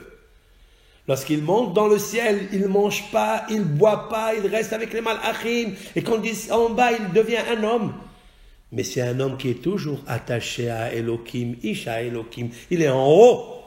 Et celui-ci, c'est Moshe Rabbeinu. Personne d'autre ne s'appellera comme ça. Excepté un autre homme qui n'est pas un homme, qui est un ange aujourd'hui, Eliyahu Hanavi. Isha Elohim. Donc, Moshe Rabbeinu va nous apprendre quelque chose dans la Emouna, et voilà pourquoi, Bechol Beti Ne'eman, il n'y a pas un autre Soher. Ne cherche pas un autre Soher, un autre commercial. Si une boîte, je parle maintenant technologique, une boîte qui a inventé un précieux article technologique merveilleux, et cette boîte-là, on lui commande du monde entier. Et elle n'a jamais fait un défaut dans ses articles. Elle est néhéménète. Que ça soit du Japon, de la Chine ou de l'Amérique, on va commander à cette boîte-là. Pourquoi? Parce qu'elle est fidèle dans son travail. Elle n'a jamais fait quelque chose de faux, de vrai. Elle a toujours envoyé les colis en son temps. Elle a tout fait, les gens commandent aveuglement. Quelqu'un il va chercher une autre boîte. Il dit, avec ça, je gagne ma vie. Qu'est-ce que je vais aller chercher autre chose? Et celui qui le fait, comment on l'appellera? On l'appellera un cupide et un imbécile fini, même un meshuga. C'est pour ça que Rav Nachman de Breslev se permet de nous dire que si on cherche une autre philosophie, si on cherche Barminan à se dérober ce que Moshe Rabbeinu Ne'eman, le plus grand de la fidélité, même plus que les Avot, il nous a posé dans la Torah, on va aller chercher autre chose. C'est pour ça que Habakkuk, le dernier prophète qui a dit que pour arriver à la Torah, va direct à Moshe Rabbeinu. Vetzadik be'emunato yehye. Sois Ne'eman, sois un homme fidèle. Mais tu ne peux pas être fidèle si tu vas chercher d'autres marchandises. Tu seras un infidèle. Et tu seras un malade mental, psychologique. Tu devras aller te faire soigner. Et c'est ça l'erreur de chacun de nous. Qu'on essaye de chercher d'autres doctrines, d'autres philosophies, d'autres sciences, d'autres médecines. Tout est écrit Rabotai. Dans la Torah, comme il est marqué, Ktov lecha et kol hadevarim haele. Écris pour toi toutes ces choses-là. Moi, je ne cherche pas à comprendre. Vous croyez, dit Rav Nachman de Breslev, vous croyez, et là je reviens maintenant, même que je me suis envolé un petit peu, mais je reviens au texte. Vous croyez que les docteurs de la Mishnah, Rabbi Akiva, Rabbi Ishmael, Rabbi Eliezer Hagadol, Rabban Yochanan ben Zakkai, Rabbi Tarfon, et tous ces grands, Rambam, Rif, Roche, Rabbi Yosef Karo, Arizal, le Hida, Chaim Vital, Baal Tanya, tout cela, vous croyez qu'ils ont cherché notre marchandise? Ils ont perdu leur temps comme nous?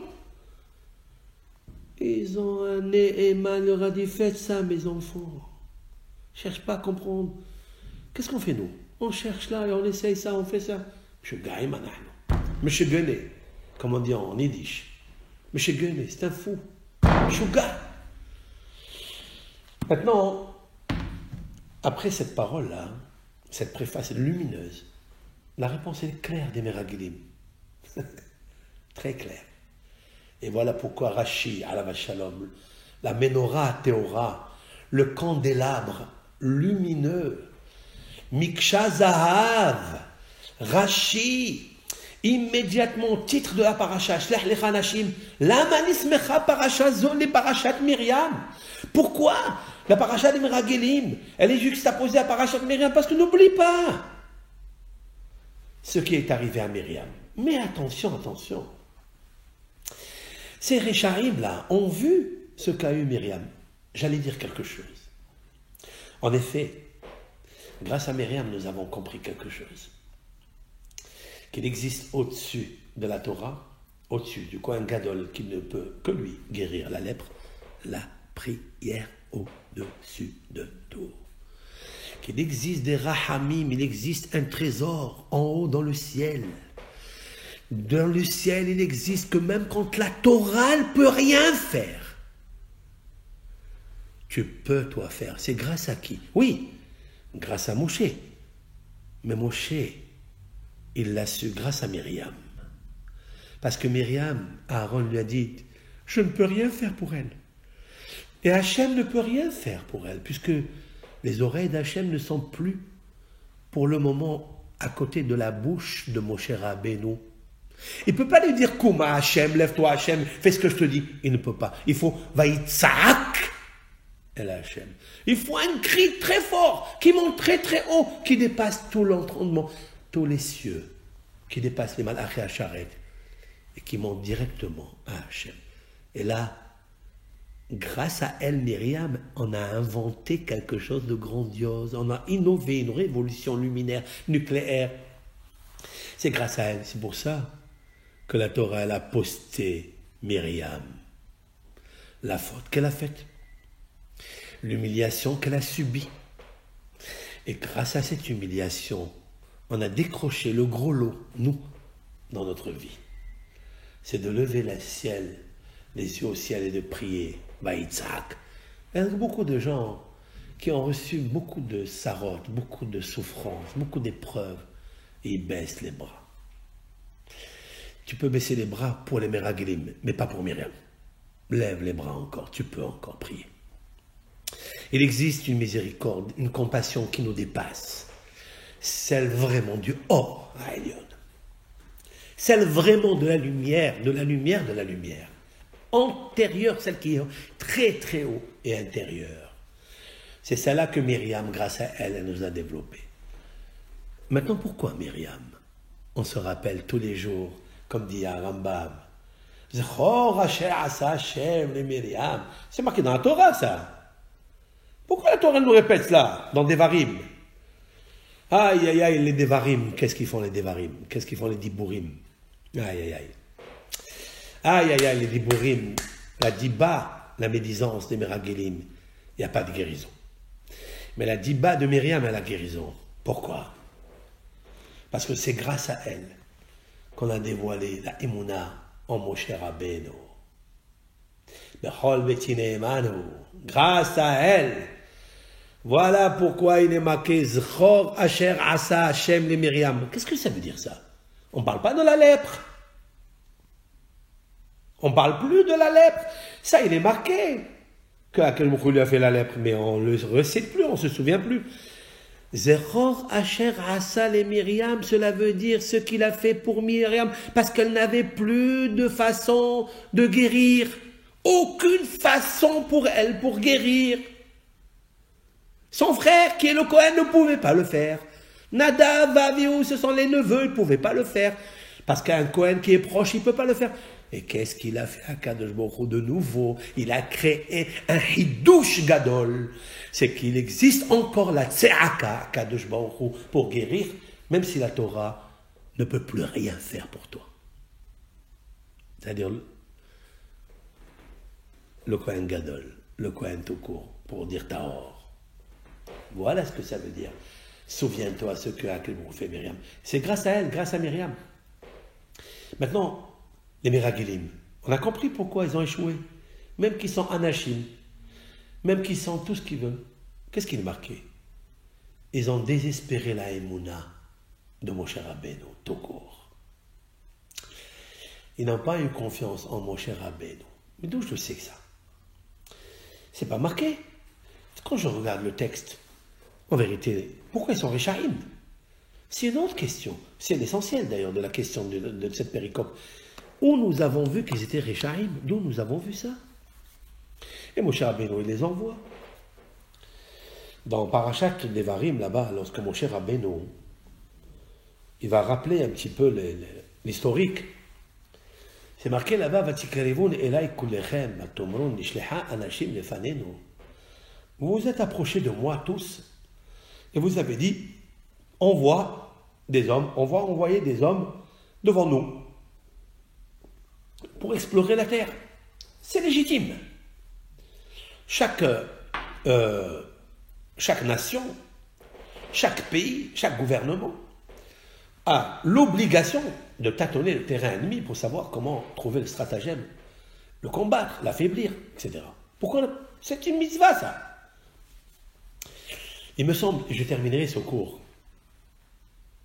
il me semble comme ça. Il y a un mot ici, avec votre permission, et si ce n'est pas vrai, tant que je n'ai pas encore vu les Midrashim, que Dieu me pardonne. Il est marqué ici, Vatikarevun elai kulechem, et vous vous êtes approchés à moi. Ce mot elai, à moi, il est en plus. Vatikarevun kulechem. Vous êtes approchés tous, puisque c'est Moshe qui parle. Vatomru, et vous avez dit, Nishlehana chez les Fanenu. Que ça soit Elai, que ça soit devant Aaron, que ça soit devant les 70 sages d'Israël, peu importe devant qui. Pourquoi mon cher Rabbeinu, quand il reproche à ce peuple, à ces générations, il leur dit Vatikrivun Elai, à moi. Bien que Rashi a déjà contourné cette réponse, cette question, quoi. Il a dit Ne'arim uzkenim, Ne'arim dohafim et azekenim. Les jeunes poussaient les grands. Et les grands poussaient les sages, etc. Nous avons fait déjà un cours sur cela. Mais il me semble quelque chose de nouveau. Il est marqué dans la paracha, à plusieurs fois, que le peuple d'Israël avait la peur, la crainte de s'approcher de Moshe Rabbeinu. Vayir geshet elav. Ils ont eu peur de s'approcher de lui. Pourquoi ils ont eu peur de s'approcher de lui? Qu'est-ce qu'il avait de particulier? Il va les manger? Non. Il ne mange pas de pain à pleuvoir de raisin. Il n'est pas omnivore, ni carnivore. Lorsque Moshe Rabbeinu est descendu de Har Sinaï, le peuple a vu qu'Ikaran Orpanav, il a vu que le visage de Moshe était rayonnant. Il est descendu en fait avec une lumière des Malachim, une lumière de la Torah qui a rayonné en lui, à l'intérieur de lui, et à l'extérieur de lui. Le peuple d'Israël ne pouvait pas s'approcher de Moshe. Jusqu'à ce qu'il a enlevé le masvé qu'il enlève ce visage qui était rayonnant, lui. Et ça, il l'a eu grâce au mérite qu'il ne s'est pas approché du buisson ardent. Lorsque Dieu lui dit, regarde, c'est moi qui te parle, Moshe Rabbeinu, Vayaster Moshe Panav, Vayar, Vayera, et il a eu peur, mais Geshet. Et Moshe Rabbeinu cache son visage, il a peur de s'approcher, tellement il voit ce miracle du buisson ardent. Et la Gemara dit que puisque tu as eu honte, tu as eu la pudeur, alors tout le monde aura peur de toi et ne viendra pas à côté de toi. Je pense, après tout ce que je viens de dire maintenant, qu'est-ce que mon cher Rabbeinu, le Hanav, dans le ciel, il ne mange pas, il ne boit pas. Il est comme un ange, quand il descend, il est comme un homme, mais quand même, on a peur de lui.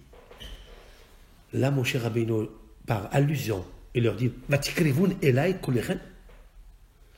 Vous êtes approchés de moi, tout le monde, par modestie, attention, pas par orgueil.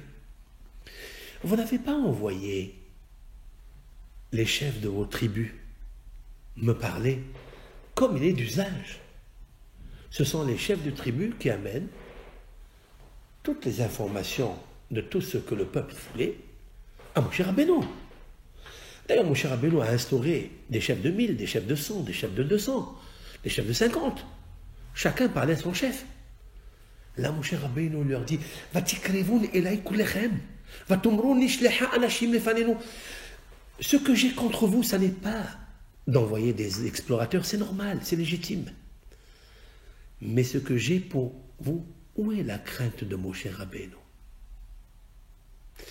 Et là, Akadosh Baruch Hu lui dit, quand il veut écrire ça à Har Sinaï, puisque Dieu lui dit que lorsqu'il veut écrire Moshe ces paroles, il voulait écrire Vatikrevun kulechem.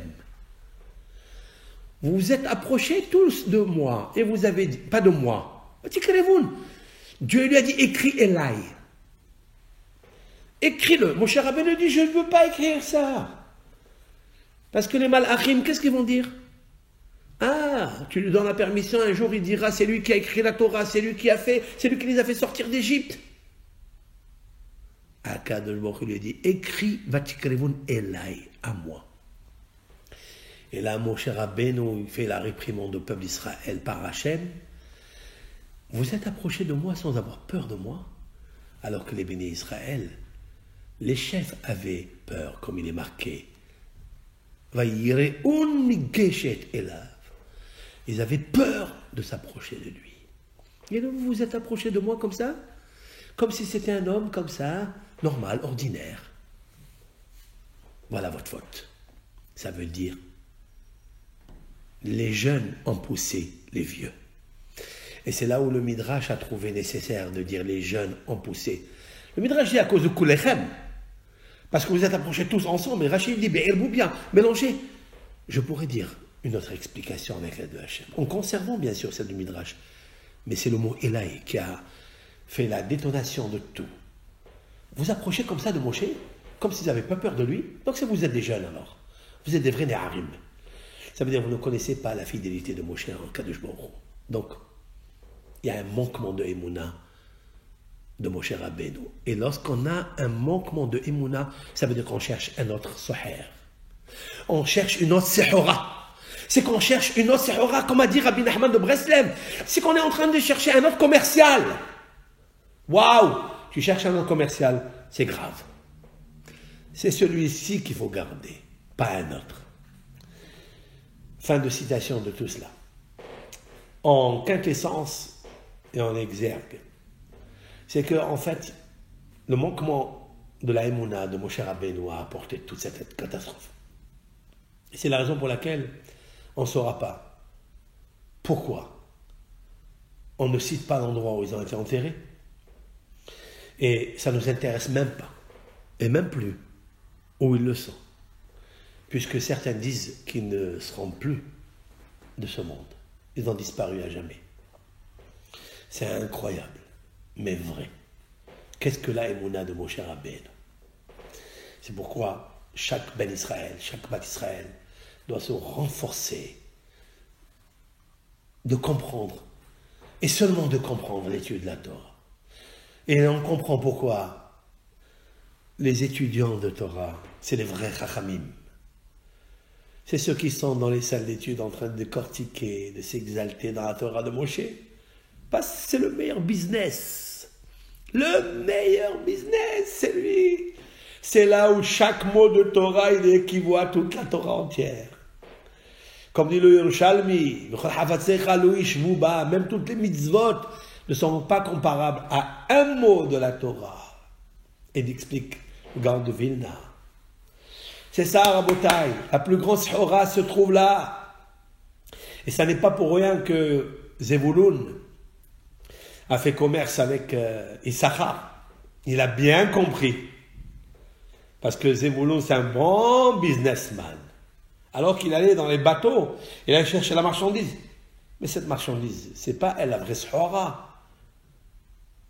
Le coup de fusil, c'est celui qui est au Beth Midrash, qui étudie la Torah. C'est celui qui est chez lui à la maison. Et même quand il vient du travail, il prend un livre et il étudie la Torah. Ben c'est ça qui va l'éclaircir dans ce monde et dans le monde. Là où on va retrouver les vrais Sihorot.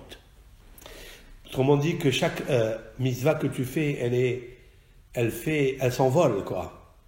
Et elle va dans des mondes inconnus et elle est stockée là-bas. Attention de ne pas faire stocker d'autres marchandises, que tu auras honte d'elles quand tu arriveras là-bas. Faisons teshuva avec l'aide d'Hachem et restons toujours avec l'humour et l'amour de la Torah et Bechol Beti Ne'emano. Moshe Rabbeinu, Alam Shalom, qui nous a éclairci, qui nous a appris qu'il faut toujours prier. Pas seulement prier à voix basse, même Vatitzak. Vaitzak Moshe. Il faut même crier des fois. Voilà, on termine ce shiur-là. Merci, chers amis, de l'avoir entendu. Kol Tov Lachem. Shabbat Shalom à toute la communauté dans cette péricope. Shlach Lecha, en ce Shabbat merveilleux qui arrive et nous attendons toujours ce Shabbat de Kdusha, de le vivre. C'est lui, la meilleure marchandise de la semaine. Comporte-toi bien au Shabbat. Honore-le, respecte-le, fais des bons plats, ne t'énerve pas le jour du Shabbat. Attention, chaque mitzvah que tu veux faire, il faut que tu saches qu'il y a des milliards de malachim mauvais qui veulent te faire énerver. Ils te provoquent pour que tu perdes la simha de la mitzvah. Ne l'écoute pas. Écoute Moshe Rabbeinu Alam Shalom. Et tu verras que du bien. Ba'olam hazeh ou ba'olam haba. Kol tov lachem.